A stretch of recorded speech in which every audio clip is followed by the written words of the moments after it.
એક વાત કહું, જોજો કોઈને કહેતા નહીં.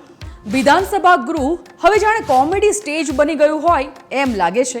ભણેલા ગણેલા ધારાસભ્યો વાણી વિલાસથી આજકાલ છવાઈ જાય છે, મતલબ કે હાસ્યને પાત્ર બની જાય છે. હવે આ રાજકોટના ધારાસભ્ય દર્શિતા શાહે રાઇટ ટુ હેલ્થ એટલે કે બિન સરકારી વિધેયક પરની ચર્ચા દરમિયાન મોટો ભાંગરો વાટ્યો. મફત આરોગ્ય સારવાર અંગે વિધાનસભામાં બોલતી વખતે તેમણે એટલા આત્મવિશ્વાસથી કહ્યું કે ભાજપ સરકાર લોકોને 10 લાખ રૂપિયાની મફત આરોગ્ય યોજના આપે છે. વાસ્તવમાં આ યોજના માત્ર સરકારી કર્મચારીઓ અને પેન્શનરો માટે જ છે. માત્ર દર્શિતાબેન જ નહીં, હાર્દિક પટેલ અને પૂર્ણેશ મોદીએ પણ દાટ વાળી દીધો.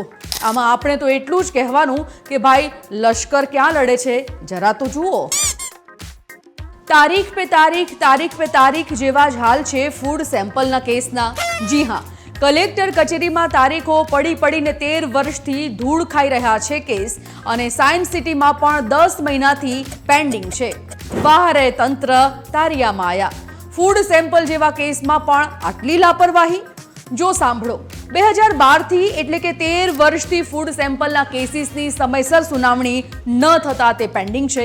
પછી 2025માં સરકારે ફેલ થયેલા નમૂનાના તમામ કેસ સાયન્સ સિટીના એક્ઝિક્યુટિવ ડાયરેક્ટરને ચલાવવાની સત્તા સોંપી, અને તે વળી 10 મહિના જેટલો સમય તો થઈ ગયો, સુનાવણી હજી નથી થઈ. કલેક્ટરને પૂછ્યું તો કહે છે કે કામનું ભારણ વધારે છે, અને સાયન્સ સિટીના સાહેબ કહે છે કે અમારે તો જવાબદારીઓ જ કેટલી. લોકોનું સ્વાસ્થ્ય આ સાહેબો માટે મજાક છે બોલો. પણ સાહેબ, એમ ન થાય કે કોઈ દી આ ભરડામાં તમે પોતે જ આવી જાઓ. સાચવજો, કડવું છે પણ સત્ય છે. બજેટ આ શબ્દથી કપાળ પર ચિંતાની રેખા આવી જાય. પણ હમણાં હું વાત કરી રહી છું શહેરના રોડ રસ્તાઓ માટે જે મસ્ત મોટું બજેટ ફાળવવામાં આવ્યું છે એની. આવ્યું ન હશું? હજી તો આગળ સાંભળો, મજા આવશે. સ્ટેન્ડિંગ કમિટી ચેરમેને કહ્યું કે શહેરમાં 543 રસ્તા માટે 2239 કરોડ રૂપિયા ફાળવાયા, જે પૈકી 1949 કરોડની રકમ તો વિવિધ રસ્તાઓ પાછળ ખર્ચ કરાયા. 200 કિલોમીટરના નવા રસ્તા બની ગયા અને 150 કિલોમીટરનું કામ ચાલુ છે.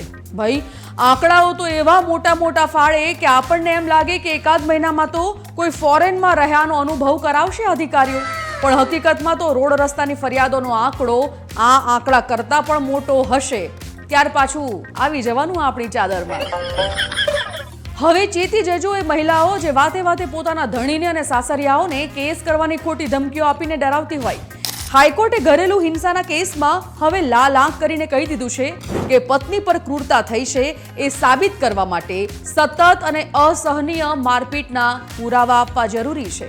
દાખલા તરીકે, પત્ની કયા વગર પિયરમાં રોકાય અને પતિ લાફો મારે એ ઘટના ક્રૂરતામાં નથી આવતી, અને આવા એક કેસમાં પતિને આરોપમાંથી મુક્ત પણ કરાયો.